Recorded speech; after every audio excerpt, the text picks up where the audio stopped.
Hello, my name is Solon, and welcome to Video Game Choo Choo's video review of Octopath Traveler. The word octopus is the first thing I think of when I hear the name Octopath Traveler. You picture 8 arms stretching outwards, and that is metaphorically what Octopath Traveler is.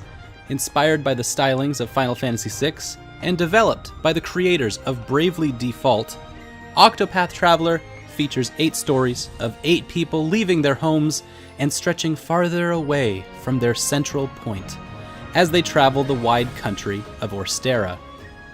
The titular travelers are each consummate craftspeople who are looking for guidance towards personal truths like, why do I fight?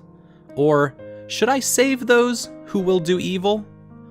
Each character has a journey that they are on that is loosely related to each of the other party members' journeys, and they all travel together while following one another's stories, like an adventuring troupe or nomadic commune. Much of Octopath Traveler is generic, and by that I mean genre-defining or representative of its genre, just like Final Fantasy VI is generic. It's stripped down to the basics, plainly identifiable. It's simple, yet surprising.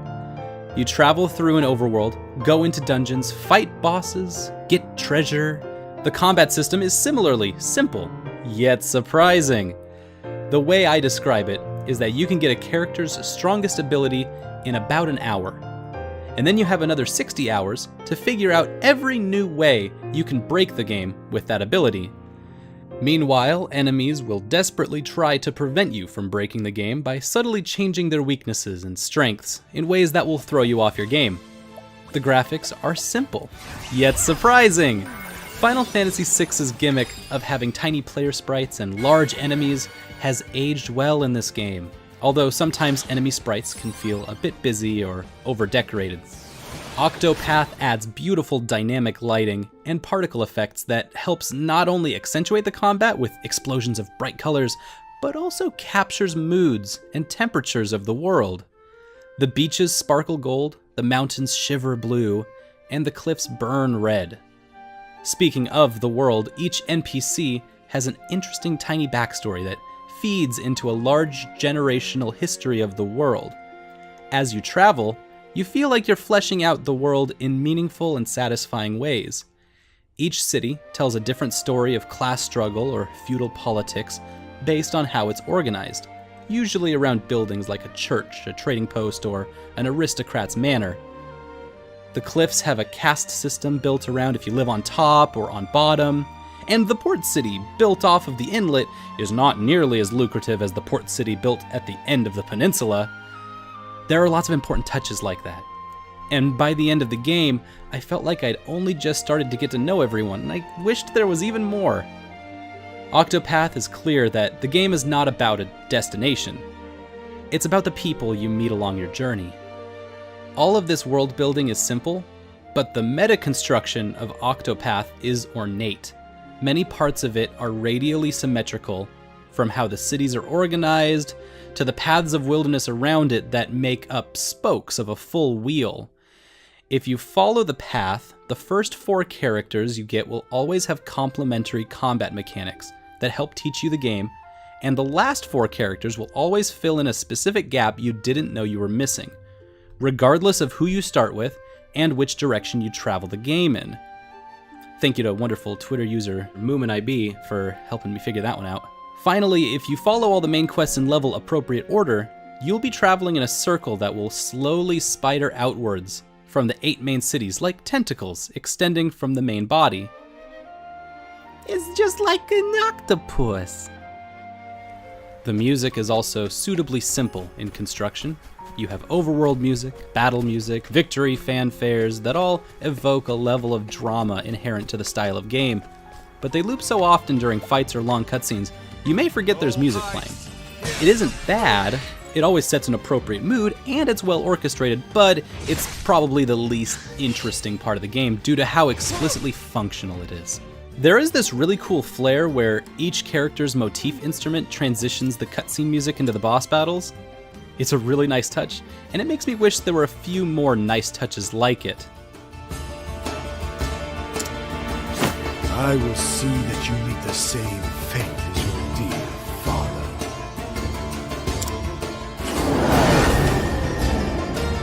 Time for the main event. I am ready.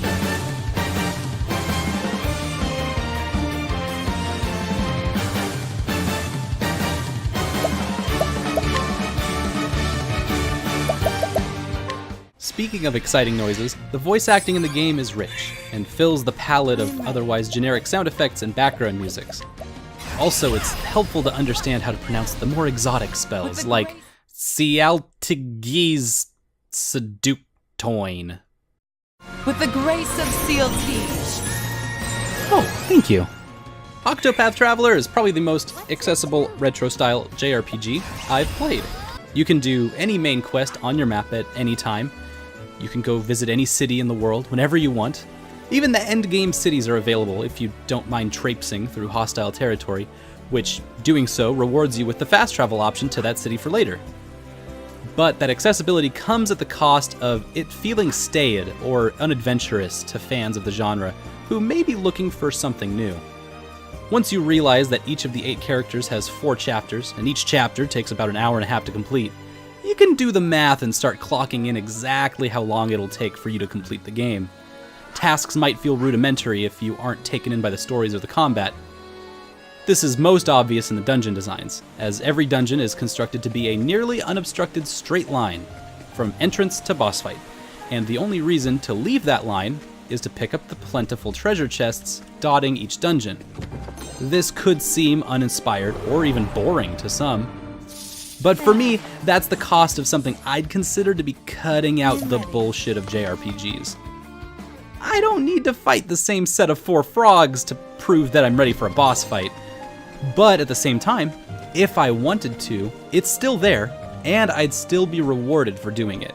That said, the accessibility makes Octopath what it is. The Nintendo Switch works with its portability. The television-esque serialized segmentation of the chaptered story makes it easy to play in short bursts, and the world is engrossing enough that I spent podcast episodes of time grinding and side questing just to further explore it. The combat system continues to comfortably evolve over the 60 to 80 hours, so it doesn't feel tedious, and the stories vary in tone, ranging from Tressa's cute kids' stage production of The Wolf of Wall Street Jr. to Primrose's much darker Kill Bill, but also she's a sex worker who kills her own pimp. Each story steadily gets more intricate until they each culminate into grand finales, where stories' themes resonate with one another in juxtaposition. Overall, it was a satisfying and enriching experience. Octopath Traveler is quiet. It's soft. And it's confident. It isn't trying to be an epic Game of the Year JRPG, but it raises the bar for all retro-inspired JRPGs with its accessible combat, its storytelling, the bright presentation, and its consistent themes. The most important thing about Octopath Traveler is that it is one of those rare, evergreen JRPGs. I would put it in a league with other strange JRPGs like Legend of Mana, or Eternal Sonata, or Super Mario RPG, all of whom were similarly criticized at the time of release for the pacing of their stories being too linear or not linear enough. But the common thread is that all of these games were good, are still good, and will be exactly as good 10 years from now. They're evergreen. They have one foot in the past and one foot in the future. And that is why Octopath Traveler has earned a 5 out of 5. There's where you and I differ. I haven't given up on mediocrity. As scholars, we learn from the past to better understand the present and pass our knowledge on to the future.